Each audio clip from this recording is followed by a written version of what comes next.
Hi friends, Karthi Revathi சீரியலை பற்றி தான் இந்த வீடியோவில் நம்ம பார்க்க போகிறோம். வாங்க வீடியோக்குள்ளே போகலாம். வீடியோக்குள்ளே போகிறதுக்கு முன்னாடி ஒரு சின்ன ரிக்வஸ்ட், நம்மளோட சேனலை லைக் அண்ட் சப்ஸ்கிரைப் பண்ணி சப்போர்ட் பண்ணுங்கள். இப்போ வாங்க என்ன நடக்குதுன்னு சொல்லிட்டு பார்க்கலாம். இப்போ பார்த்திங்கன்னா விஷயம் கை மீறி போயிடுச்சு. அதாச்சும் ரேவதி என்ன பண்ணுறாங்கன்னா, என்னோட புருஷன் கார்த்தியை நான் காப்பாற்றியே ஆகணும் அப்படின்னு சொல்லிட்டு சாமுண்டீஸ்வரி கிட்ட சவால் விடுறாங்க. சாமுண்டீஸ்வரி பதிலுக்கு என்ன சொல்கிறாங்கன்னா, நீ அந்த கார்த்தி வேண்டான்னு சொல்லிட்டு இந்த வீட்டுக்குள்ளே வந்தால் கார்த்தி வெளியே வருவான், இல்லை அவன் ஜெயிலுக்குள்ளேயே தான் இருப்பான் அப்படின்னு சொல்கிறாங்க. சரிம்மா, உங்களால் முடிஞ்சதை நீங்கள் பண்ணிட்டீங்க, நானும் பண்ணுறேன் அப்படின்னு சொல்லிட்டு ரேவதி என்ன பண்ணுறாங்க, நேராக போயிட்டு போலீஸ் வாசலில் உட்காந்துடுறாங்க. உட்காந்துட்டு இந்த மாதிரி என் புருஷனை வெளியே விட்டால் மட்டும்தான் நான் இந்த போராட்டத்தில் நான் நிறுத்துவேன் அப்படின்னு சொல்லிட்டு போராட்டம் பண்ணிட்டு இருக்காங்க. அப்போ பார்த்திங்கன்னா நம்மளோட இன்ஸ்பெக்டர் வெளியே இருக்க கான்ஸ்டபிள் பார்த்திங்கன்னா இன்ஸ்பெக்டர் கூட்டிகிட்டு வராங்க. சார், அந்த பொண்ணு ஏதோ அவங்க புருஷனை வெளியே விட்டால் தான் இந்த போலீஸ் ஸ்டேஷன் முன்னாடியிலேருந்து எந்திரிக்கும் போல இருக்குது சார் அப்படின்னு சொல்லிட்டு வெளியே இன்ஸ்பெக்டர் வராங்க. இன்ஸ்பெக்டர் என்னம்மா நீ வெளியே உட்காந்துருக்க, எந்திரிமா, தேவையில்லாமல் பிரச்சனை பண்ணாத அப்படின்னு சொல்லிட்டு சொல்கிறாங்க. அப்போ ரேவதி எது சார் பிரச்சனை, என் புருஷன் எந்த தப்பும் பண்ணாதவர்னு நான் சொல்கிறேன், ஆனால் நீங்கள் காசை வாங்கிட்டு அவரை பிடிச்சி உள்ளே போட்டிருக்கீங்க, இதை நான் ஒத்துக்கவே முடியாது. இப்போ நீங்கள் அவரை வெளியே விட்டால் மட்டும்தான் நான் இங்கேருந்து எந்திரிப்பேன் அப்படின்னு சொல்கிறாங்க. இங்கே பாருமா, இது ஒன்றும் சினிமா கிடையாது, நீங்கள் வாட்டுட்டு உட்காந்துட்டா உங்கள் புருஷனை நான் வெளியே விட்டுருவேன்னு சொல்லிட்டு நினைக்கிறியா, அதெல்லாம் முடியாது.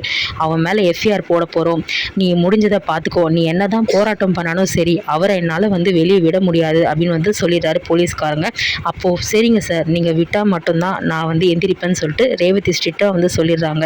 மயில்வாகனை பார்த்துட்டு ரேவதிக்கு எங்கேருந்து இவ்வளோ தைரியம் வந்துச்சுன்னு தெரியலையே, தன்னோட புருஷனை உள்ளே வச்சுருக்காங்கன்னு சொல்லிட்டு வெளியே இவ்வளோ தைரியமாக உட்காந்துருக்கான், அது சரி புருஷனை உள்ளே வச்சுட்டான்ற அவ்வளோ ஆதங்கத்தில் தான் ரேவதி இப்படிலாம் பண்ணிட்டு இருக்கா போலன்னு சொல்லிட்டு நினச்சிட்டு இருக்காங்க. அப்போ மயில்வாகனும் சரி உடனே போயிட்டு ஊர் ஜனங்க கிட்ட சொல்லலாம் அப்படின்னு சொல்லிட்டு ஊர் மக்களில் பார்த்திங்கன்னா பெரியவங்கெல்லாம் பேசிகிட்டு இருக்காங்க. இந்த கும்பாபிஷேகம் இந்த வாட்டி நல்லபடியாக நடக்கணும், கவலையப்படாதீங்க, கார்த்தி தம்பி இருக்கார்ல, அதுக்கப்புறம் நம்மளுக்கு என்ன கவலை இருக்குன்னு சொல்லிட்டு பேசிகிட்டே இருக்கும்போது மயில்வாகனம் சொல்கிறாங்க இந்த மாதிரி. இங்கே பாருங்கள், நீங்கள் சந்தோஷமாக கும்பாபிஷேகத்தை பற்றி பேசிகிட்டு இருக்கீங்க, ஆனால் அதை நடத்த இருக்கிற கார்த்தி கூட்டிகிட்டு போலீஸ் லாக்கப்பில் வச்சுட்டாங்க அப்படின்னு சொல்கிறாங்க. என்ன தம்பி சொல்கிறீங்க, கார்த்தி எந்த தப்பு பண்ணியிருக்க மாட்டார், அந்த தம்பி எதுக்கு லாக்கப்பில் கூட்டிகிட்டு வச்சாங்க அப்படின்னு சொல்லும்போது, பணத்தை வாங்கிட்டு போய் கேஸை போட்டு கார்த்தியை உள்ளே வச்சுருக்காங்க. நீங்கள் அந்த ஊரை சேர்ந்தவங்க தானே, கார்த்தி எவ்வளோ உங்களுக்கு நல்லது பண்ணியிருக்காரு, உங்களுக்கு மட்டும் இல்லை ஊர் ஜனங்க எல்லாருக்கும் நல்லது பண்ணியிருக்காரு, நம்ம போய் நியாயம் கேட்கலான்னு சொல்லிட்டு சொல்லும்போது ஊர் ஜனங்க எல்லாருமே ஆமாம் தம்பி நீங்கள் சொல்கிறது தான் கரெக்டு, நாங்கள் கண்டிப்பாக நியாயம் கேட்குறோன்னு சொல்லிட்டு மயில்வாகனத்துக்கிட்ட சொல்கிறாங்க. அப்போ ஊரில் இருக்க அந்த லேடிஸ்லாம் என்ன பண்ணுறாங்க, கார்த்தி தம்பி நம்மளோட ஊருக்கு எவ்வளோ நல்லது பண்ணியிருக்காரு, அது மட்டும் இல்லை ராஜசேதுபதி குடும்பமே நம்ம ஊருக்கு நிறைய நல்லது பண்ணியிருக்காங்க, அவங்களுக்கு ஒரு கஷ்டம்னா நம்ம ஏன் நிற்கக்கூடாதுன்னு சொல்லிட்டு ஊர் ஜனங்க எல்லாரும் என்ன பண்ணுறாங்கன்னா இன்ஸ்பெக்டர் கிட்ட போய் பேசுகிறாங்க. என்ன சார், என்னவோ கார்த்தி தம்பியை நீங்கள் உள்ளே தூக்கி வச்சுருக்கீங்களா, ஓ நீங்களா, நீங்கள் எதுக்கு இப்போ வந்தீங்க அப்படின்னு சொல்லிட்டு கேட்கும்போது, சார் கார்த்தி தம்பி ரொம்ப நல்லவர், அவர் எந்த தப்பு பண்ணியிருக்க மாட்டார், ஒழுங்காக அவரை வெளியே விடுங்க அப்படின்னு சொல்கிறாங்க. அப்போ பார்த்திங்கன்னா இந்த பாருங்கள், கம்ப்ளைண்ட் கொடுத்துருக்காங்க, இந்த பொண்ணை ஏமாற்றி கூட்டிகிட்டு போயிட்டேன்னு சொல்லிட்டு அவங்க அம்மா கம்ப்ளைண்ட் கொடுத்ததுனால தான் அவரை தூக்கி உள்ளே வச்சுருக்கோம், நீங்கள் எதுக்கு தேவையில்லாமல் இதில் தலையிடுறீங்க அப்படின்னு சொல்லும்போது, சார் பாதிக்கப்பட்ட பொண்ணே நான் என்னோட புருஷனை வெளியே விடுங்கன்னு சொல்லிட்டு இங்கே நிற்கும் போது எப்படி சார் சம்மந்தமே இல்லாமல் நீங்கள் கம்ப்ளைண்ட்டை ஏற்றுக்கிட்டு இந்த விஷயத்தை நீங்கள் பண்ணுவீங்க, தம்பியை முதல்ல வெளியே விடுங்க அப்படின்னு சொல்லும்போது, அதெல்லாம் வெளியே விட முடியாது, உங்களால் முடிஞ்சதை பார்த்துக்கோ அப்படின்னு சொல்லும்போது, சரிங்க சார் எங்களால் முடிஞ்சதை நாங்கள் பார்த்துக்குறோம், நீ கவலைப்படாதம்மா, ரேவதி கிட்ட நம்மளோட அந்த ஊர் பெரியவங்களாம் சொல்கிறாங்க, ஊர் ஜனங்களும் உனக்கு துணை இருக்கும், நாங்களும் உங்க கூட சேர்ந்து போராட்டம் பண்ணுறோன்னு சொல்லிட்டு அவங்களும் உட்காந்துடுறாங்க. நம்ம இன்ஸ்பெக்டர் உடனே போயிட்டு சந்திரகலாவுக்கு ஃபோன் பண்ணுறாங்க. என்ன மேடம் நீங்கள் சொன்னீங்கன்னு சொல்லிட்டு நான் அந்த கார்த்தியை தூக்கி உள்ளே வச்சேன், இப்போ ஊரே திரண்டு போலீஸ் ஸ்டேஷன் முன்னாடி உட்காந்துருக்காங்க, அது மட்டும் இல்லை அந்த பாதிக்கப்பட்ட பொண்ணு கூட வெளியே உட்காந்து கார்த்தி மாமா வெளியே விடுங்கன்னு சொல்லிட்டு போராட்டம் பண்ணிட்டு இருக்கா, இப்போ நான் என்ன பண்ணுறது அப்படின்னு சொல்லிட்டு கேட்கும்போது, சார் நீங்கள்லாம் பயப்படாதீங்க, நீங்கள் எப்படியாச்சும் 2-3 நாள் அவனை கஸ்டடியே வைங்க, நீங்கள் எதுவும் பதறாதீங்க, எப்படியாச்சும் அவங்களோட பவரை அவங்க காமிச்சா நீங்கள் போலீஸ் பவரை நீங்கள் காமிங்கன்னு சொல்லிட்டு நம்மளோட சந்திரகலா சொல்கிறாங்க. அப்போ பார்த்தீங்கன்னா இதெல்லாம் நீங்கள் கவலைப்படுறீங்க, எவ்வளோ பணம் வேணால் நான் உங்களுக்கு கொடுக்குறேன் அப்படின்ற மாதிரி சந்திரகலா சொல்லிட்டு இருக்காங்க. அப்போ அந்த போலீஸ் சரிங்க மேடம், ஆனால் என்னோட கை மீறி போயிடுச்சுன்னா நான் எதுவும் பண்ண முடியாது அப்படின்னு சொல்லும்போது, உங்களால் முடிஞ்சதை நீங்கள் பண்ணுங்கள் சார், இந்த கேஸை எப்படியாவது கோர்ட் வரைக்கும் இழுத்து விட்டுருங்க, கோர்ட்டில் ஆஜர்படுத்திடுங்க அப்படின்ற மாதிரி சொல்கிறாங்க. அதுக்கு வந்து இன்ஸ்பெக்டர் சரிங்க மேடம், நீங்கள் சொல்கிறத நான் பண்ணுறேன், சரி நீங்கள் அதை மட்டும் கரெக்டாக பண்ணுங்கள், நீங்கள் எதுவும் வந்து வரி பண்ணிக்காதீங்க, ஸ்ட்ராங்காக இருங்கன்னு சொல்லிட்டு சொல்லும்போது, உங்களுக்கு எவ்வளோ பணம் வேணுமோ அதுக்கு நான் அரேஞ்ச் பண்ணுறேன்னு சொல்லிட்டு சந்திரகலா சொல்லி காலை வந்து கட் பண்ணிடுறாங்க. இப்போ வந்து பார்த்திங்கன்னா ஊர் ஜனங்க எல்லாருமே கத்தி போராட்டம் பண்ணுறத வந்து பார்த்திங்கன்னா மேல் அதிகாரிக்கு வந்து தெரிஞ்சு போச்சு. நேராக வந்து பார்த்திங்கன்னா நம்மளோட மேல் அதிகாரி வந்து பார்த்திங்கன்னா வந்து அங்கே ஸ்டேஷனுக்கு வந்து வராங்க.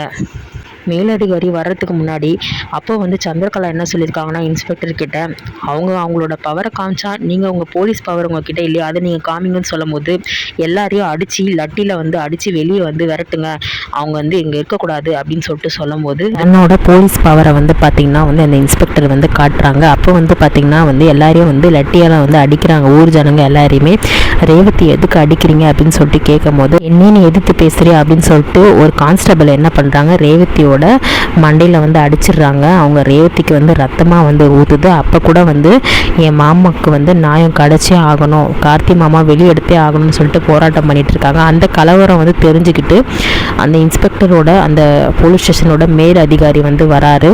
வந்துட்டு இந்த மாதிரி என்ன இங்கே நடக்குது இன்ஸ்பெக்டர்னு சொல்லிட்டு வராரு. அப்போ இன்ஸ்பெக்டர் சல்யூட் அடிச்சுட்டு என்ன இங்கே நடக்குது, இதுக்காக இந்த மாதிரி போராட்டம் பண்ணிட்டு இருக்காங்க, என்ன பிரச்சனை அப்படின்னு சொல்லிட்டு கேட்டுட்டு இருக்காங்க. அப்போ வந்து பார்த்தீங்கன்னா சார் ஒன்றும் இல்லை சார், அவங்க அம்மா வந்து கம்ப்ளைண்ட் கொடுத்தாங்க சார், பாதிக்கப்பட்ட பொண்ணே வந்து நான் வந்து என் புருஷன் வந்து விடுங்க, என் புருஷன் கூட வாழ போகிறேன் அப்படின்னு சொல்லிட்டு சொல்லும் போது நீங்கள் எப்படி வந்து அவரை தூக்கி உள்ளே வைப்பீங்க, இது என்ன கேஸ் அப்படின்னு சொல்லிட்டு கேட்கும்போது அதுக்கப்புறம் அந்த இன்ஸ்பெக்டர் சொல்கிறாரு, இல்லை சார் அவங்க அம்மா தான் சார் கம்ப்ளைண்ட் கொடுத்தாங்க, இந்த மாதிரி என் பொண்ணை ஏமாற்றி அந்த பையன் கூட்டிகிட்டு போயிட்டா அப்படின்னு சொல்லிட்டு, அதனால இப்போ அடிப்படையில் தான் வந்து நான் வந்து அவங்கள அரெஸ்ட் பண்ணி உள்ளே வச்சுருக்கேன் அப்படின்னு வந்து சொல்கிறாங்க. அப்போ வந்து பார்த்திங்கன்னா சார் இந்த கேஸ்லாம் வந்து செல்லாது, மறுபடியும் அவரை வெளியே விடுறதை பாருங்க அப்படின்னு சொல்லும் போது சார் இல்லை சார் அவங்க அம்மா கம்ப்ளைண்ட் வாபஸ் பண்ணாதானே வெளியே விட முடியும், இப்போ வெளியே விடுறீங்களா, இப்போ நான் வேறு எதனா ஆக்ஷன் எடுக்குவா அப்படின்னு சொல்லும்போது கார்த்தியை வந்து வெளியே விடுறதுக்கு இன்ஸ்பெக்டர் வந்து போகிறாரு.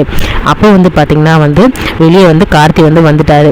ரேவதி போயிட்டு நம்ம கார்த்தியை வந்து ஹக் பண்ணிவிட்டு அழுகுறாங்க, மாமா நான் உங்களுக்காக எவ்வளோ கஷ்டப்பட்டு உங்களை வெளியே எடுத்திருக்கேன் அப்படின்னு சொல்லும் போது கார்த்தி என்ன பண்ணுறாரு, ரேவதி என்ன இது மண்டையில் காயும் பார்த்தீங்களா சார், என்னோட ரேவதியை வந்து எப்படிலாம் பண்ணி வச்சுருக்காங்க அப்படின்னு சொல்லிட்டு மயில்வாகனம் வந்து சொல்கிறாங்க.